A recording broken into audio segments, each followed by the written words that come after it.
And thank you for that. The Super Bowl at SoFi means tourists will be flooding the streets of LA. And one thing on full display almost anywhere you go, our unrelenting homeless problem. NBC4's John Kadis-Klimak joins us live now from the Walk of Fame at Hollywood and Vine, where the problem is visible every day. John.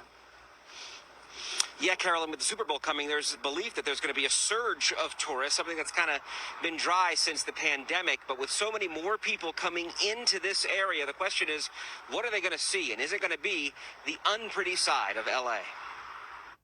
From world-famous beaches and surf to the glitz and glam of Hollywood, the legendary history of the City of Angels about to reach worldwide attention come Super Bowl week. And as the City of Los Angeles welcomes Super Bowl 56, there are some realities here in Los Angeles that people potentially from across the world are about to see. Our NBC4 Streets of Shame series has chronicled the life on LA streets for more than 3 years now, shining a light on the homeless crisis and asking the tough questions that lead to true change on the streets.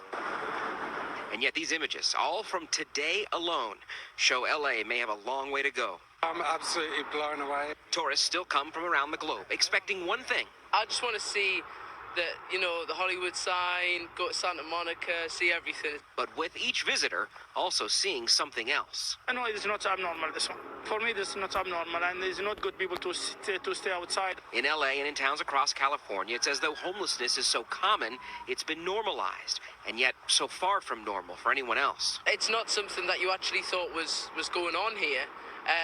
And you see it in films, but you don't actually think that that's true. With the Super Bowl on its way and SoFi Stadium in the spotlight now, cleanups have been happening in Inglewood, although we were told they weren't Super Bowl related.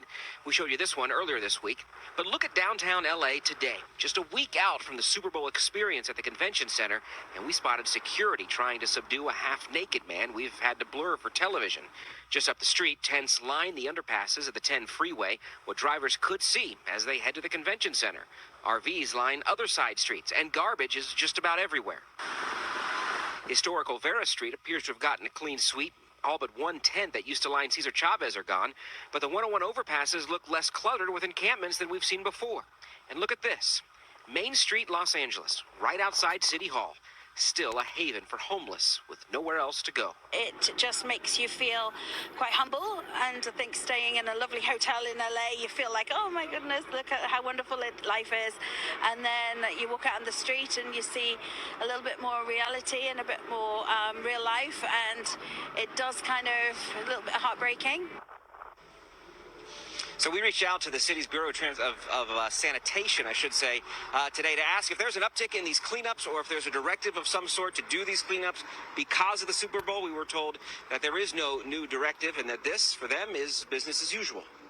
Reporting in Hollywood, I'm John Kadis-Klimak, NBC4 News. Back to you guys.